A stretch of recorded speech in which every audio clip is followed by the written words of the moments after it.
विमल, पोलो, जोबा केसरी, हर पल मनाओ केसरी त्योहार। तो क्या सिलेक्टर से भिड़ गए हैं मोहम्मद शमी, क्योंकि अजीत अगरकर ने दी है एक बहुत बड़ी सफाई।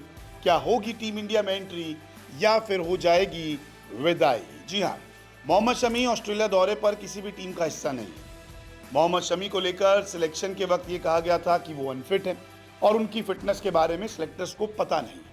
जिसके बाद मोहम्मद शमी ने कुछ तीखे सवाल दागे थे सिलेक्टर्स पर। यह कहा था कि अगर वो फिट नहीं है तो फिर रणजी ट्रॉफी और बाकी मैचेस कैसे खेल रहे हैं?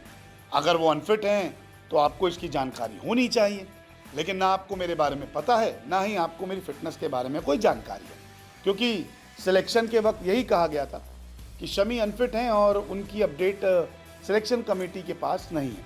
तब भी हमने एक सवाल किया था कि खिलाड़ी आपका फिट है या अनफिट नहीं, ये तो काम सिलेक्टर्स का भी है ना जानना। खिलाड़ी थोड़ा ना अपनी रिपोर्ट देगा। चैंपियंस ट्रॉफी में अच्छी गेंदबाजी की थी। 2023 वर्ल्ड कप के बाद शमी अनफिट थे, सर्जरी हुई, लेकिन चैंपियंस ट्रॉफी में मैच विनिंग प्रदर्शन भी उन्होंने किया। अब जब बारी आती है उन्हें खिलाने की तो उन्हें अनफिट बोल के साइडलाइन कर दिया जाता है। तो उन्होंने तीखे सवाल किए थे कि सिलेक्टर साहब मुझे बता दीजिए कि अगर मैं अनफिट हूँ तो फिर डोमेस्टिक क्रिकेट कैसे खेल रहा हूँ? तो यहाँ पर एक निजी कार्यक्रम में अजीत अगरकर आते हैं और उनसे इसी बारे में पूछा जाता है।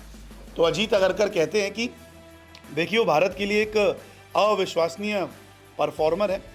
अगर उन्होंने कुछ कहा है तो मुझे उनसे या उन्हें मुझसे कुछ बात करनी चाहिए। लेकिन इंग्लैंड दौरे से पहले ही हमने कहा था कि अगर वो फिट हैं तो वो जाएंगे। दुर्भाग्य से फिट नहीं थे और हमारा घरेलू सीजन अभी शुरू ही हुआ है, इसलिए हम देखेंगे कि क्या वो पूरी तरीके से फिट है। ये रणजी का पहला राउंड है जो चल रहा है। हम कुछ और मैच में देख पाएंगे कि वो फिट हैं या नहीं। अगर वो अपनी पूरी क्षमता से अच्छी गेंदबाजी करते हैं तो शमी जैसे खिलाड़ी को कोई क्यों नहीं चाहेगा। देखिए, यहाँ पे अजीत अगरकर कह रहे हैं इंग्लैंड से पहले तो हमने कह ही दिया था कि वो फिट नहीं है, इसलिए नहीं जाएंगे। यहाँ पे उनकी फिटनेस देख लेते हैं।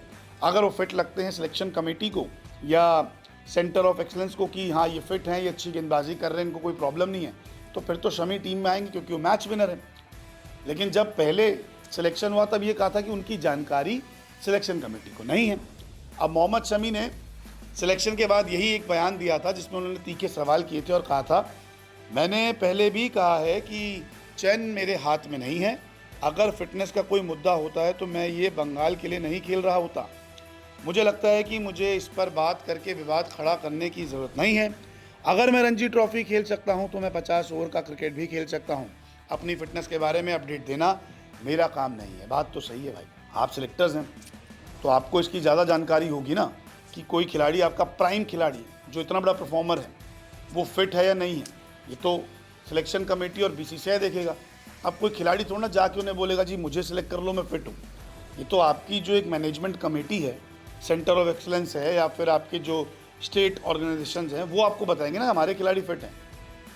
खिलाड़ी थोड़ा ना जाके बोलेगा कि मैं फिट हूँ, उसको थोड़ा ना कोई पता कि मैं फिट हूँ। जब मैं खेल रहा हूँ लगातार, मैं डोमेस्टिक क्रिकेट में हूँ, तो फिर तो आपके सामने सब कुछ है। आपको बात करनी चाहिए एक बार कि क्या आप खेल पाएंगे, एक बार आ जाइए, एक फिटनेस टेस्ट हो जाए, उसके बाद चेक कर लेंगे।